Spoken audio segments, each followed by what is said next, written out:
बिस्मिल्लाहिर्रहमानिर्रहीम। अस्सलामु अलैकुम फ्रेंड्स, ये अरब इन्फो चैनल में मैं आप सबको खुशामदीद कहती हूँ। उम्मीद करती हूँ आप सब बिल्कुल ठीक होंगे।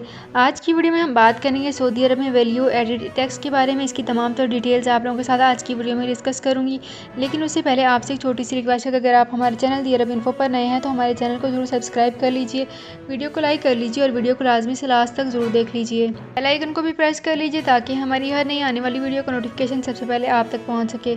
तो फ्रेंड्स, यहाँ पे करते हैं अपनी आज की वीडियो को स्टार्ट। सबसे पहले मैं आपको बताती चलूँ कि सऊदी अरब में वैल्यू एडेड टैक्स अनकरीब कम नहीं होगा। वज़ीर ख़ारजा की तरफ से ऐलान किया गया है। सऊदी वज़ीर ख़ारजा मोहम्मद अल-जदान ने कहा है कि इंकशाफ किया गया है कि मुस्तक़बिल करीब में वैल्यू एडेड टैक्स में कोई कमी नहीं आएगी। इन्होंने मज़ीद कहा है कि इससे इन कंपनियों का सऊदी अरब की जानिब से दिलचस्पी में इजाफा होगा और यकसा टैक्स मराहत हासिल होंगे। तवानाई की सनत के हवाले से अल-जदान का कहना है कि आम ईंधन में सरमायाकारी आलमी मईशत के लिए बहुत अहम और ज़रूरी होगा। इन्होंने मज़ीद कहा है कि असल चैलेंजेस का तेल जो है वो नहीं बल्कि गैस का है।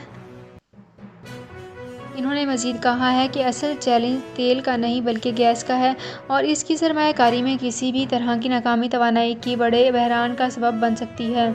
इन्होंने वादा किया है कि सऊदी अरब की G20 के सदारत के दौरान IFA ने जो है वो तरक्की पजीर ममालिक को $650 बिलियन फ्राहम किए, जिसमें सऊदी अरब का हिस्सा $13 बिलियन का था। अल-जदान ने ये भी निशानदही की है कि 2015 से 2019 तक सऊदी अरब ने कार्बन के अखराज में 3% की कमी की है। तो फ्रेंड्स, ये थी मेरी आज की वीडियो। उम्मीद करती हूँ आपको ये वीडियो पसंद आई होगी। अगर आपको ये वीडियो पसंद आई है तो हमारे चैनल को ज़रूर सब्सक्राइब कर लीजिए, वीडियो को लाइक कर लीजिए और वीडियो को लाजमी से लास्ट तक ज़रूर देख लीजिए। बेल आइकन को भी प्रेस कर लीजिए ताकि हमारी हर नई आने वाली वीडियो का नोटिफिकेशन सबसे पहले आप तक पहुंच सके। तो फ्रेंड्स, मिलते हैं एक नई वीडियो में बिल्कुल नई अपडेट के साथ। अपना बहुत ख्याल रखिएगा। अल्लाह हाफिज़।